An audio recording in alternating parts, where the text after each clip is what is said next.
नमस्कार, स्वागत छ तपाईलाई लोकसे संगममा। आज हामीहरू तपाईको लागि ल्याएका छौं सहकारी अध्यादेश 2081 को सम्पूर्ण विश्लेषण। पुरानो सहकारी ऐन 2048 अब पर्याप्त थिएन, त्यसैले सरकारले नयाँ अध्यादेश ल्याएको छ जसले गर्दा ऋणको सीमा, कडा सजाय र पारदर्शिता सुनिश्चित गर्न खोजेको छ। यदि तपाई सहकारी सदस्य हुनुहुन्छ वा भविष्यमा सहकारीसँग जोडिन चाहनुहुन्छ भने यो भिडियो तपाईको लागि अत्यन्त महत्त्वपूर्ण छ। सहकारी अध्यादेश 2081 मा भएको सजायको व्यवस्था। ऋण सम्बन्धी घोटाला गरेमा 5 लाखदेखि 50 लाख रुपैयाँसम्म जरिवाना र 5 वर्षसम्म कैद। ग्राहकको जम्मा रकम दुरुपयोग गरेमा सम्पूर्ण रकम फिर्ता गर्नुपर्ने र अतिरिक्त 3 वर्षसम्म कैद। कागजातमा हेरफेर गरेमा 3 लाखदेखि 20 लाख रुपैयाँसम्म जरिवाना र 2 देखि 5 वर्षसम्म कैद।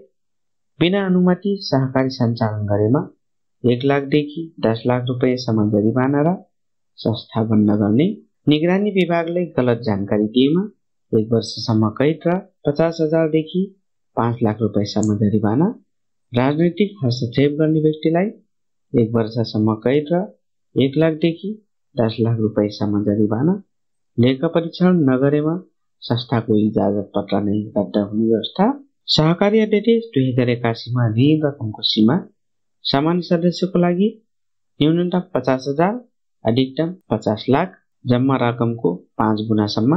विशेष समूहका लागि न्यूनतम 25,000, अधिकतम 25 लाख। उत्पादनमूलक ऋण कृषि उद्योगमा न्यूनतम 1 लाख, अधिकतम 75 लाख। आपतकालीन ऋण चिकित्सा प्राकृतिक प्रकोपको लागि न्यूनतम 25,000, अधिकतम 20 लाख। साना व्यवसायको लागि न्यूनतम 1 लाख, अधिकतम 30 लाख। सामान्यतः सदस्यको कुल जम्मा रकमको 5 गुणासम्म ऋण लिन सकिने। अधिकतम ऋण सीमा सहकारीको पुँजी संरचना अनुसार हुने। ब्याजदर नेपाल राज्य बैंकले तोकेको भन्दा बढी नहुने। सहकारी अध्यादेश 2081 ल्याउनुको प्रमुख कारणहरू। पुरानो ऐनको अध्यावधिकरण।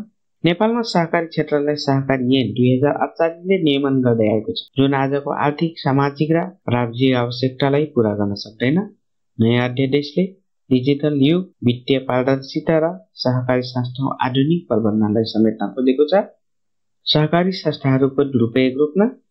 केही सहकारी संस्थाहरूले ग्राहकहरूको जम्मा पुँजी दुरुपयोग गरेर अस्थिरता र आर्थिक घोटाला जस्तै गोर्खा सहकारी घोटाला गरेका छन्। नयाँ अध्यादेशले कडा नियमन, लेखा परीक्षण र जवाबदेहिता थप्नेछ ताकि सदस्यहरूको पुँजी सुरक्षित रहोस्। सहकारी क्षेत्रको पारदर्शिता र विश्वास। हालका घटनाहरूले सहकारी संस्थाहरूप्रतिको जनताको विश्वास घटेको छ। नयाँ कानूनले सुशासन, वित्तीय पारदर्शिता र प्रभावकारिता बढाउने लक्ष्य राखेको छ। आर्थिक विकासमा सहकारीको भूमिका। सहकारी संस्थाहरूले ग्रामीण क्षेत्रमा बचत, ऋण र रोजगारी प्रबन्धन गर्न महत्त्वपूर्ण भूमिका खेल्छन्। नयाँ अध्यादेशले यसलाई व्यवस्थित र दीर्घकालीन रूपमा सुदृढ बनाउन मद्दत गर्नेछ। अन्तर्राष्ट्रिय मानक अनुकूलन। नेपालले अन्तर्राष्ट्रिय सहकारी सिद्धान्तहरू जस्तै ICA को मानकहरू अपनाउन आवश्यक छ। नयाँ अध्यादेशले सहकारी संस्थाहरूको अन्तर्राष्ट्रिय प्रचलनसँग समन्वय गर्न मद्दत गर्नेछ। राजनीतिक हस्तक्षेप घटाउन। हाल सहकारी संस्थाहरूमा राजनीतिक दलहरूको अत्यधिक प्रभाव रहेको छ, जसले गर्दा अनियमितता बढेको छ। नयाँ कानूनले स्वायत्तता र पेशागत व्यवस्थापन लागू गर्न खोजेको छ। नेपालमा सहकारी विधेयक 2081 ल्याउनुको मुख्य उद्देश्य भनेको सहकारी क्षेत्रलाई व्यवस्थित, पारदर्शिता र जवाबदेही बनाउनु। हालसम्म सहकारी संस्थाहरू 2048 ऐन अनुसार चलिरहेका थिए, जुन आजको डिजिटल युग र आर्थिक आवश्यकतालाई पूर्ण गर्न सक्दैन। यसले गर्दा केही सहकारी संस्थाहरूमा गोर्खा सहकारी जस्ता घोटालाहरू देखिएका छन्, जसले जनताको विश्वास घटाएको छ। नयाँ अध्यादेशले कडा नियमन, अनिवार्य लेखा परीक्षण, डिजिटल प्रबन्धन, राजनीतिक हस्तक्षेप न्यूनीकरण जस्ता उपायहरू ल्याएर सहकारी संस्थालाई अधिक विश्वसनीय बनाउने देखिएको छ। यसले ग्रामीण क्षेत्रमा आर्थिक सशक्तिकरण बढाउँदै सहकारी क्षेत्रको दीर्घकालीन विकासमा योगदान पुर्याउने अपेक्षा गरिएको छ। तपाईलाई के लाग्छ? सहकारी अध्यादेश 2081 ले समस्याहरू समाधान गर्न सक्छ त? कृपया तपाईको विचार कमेन्टमा लेख्नुहोला। भिडियो उपयोगी लाग्यो भने लाइक, शेयर, सब्स्क्राइब गरिदिनुहोला। धन्यवाद।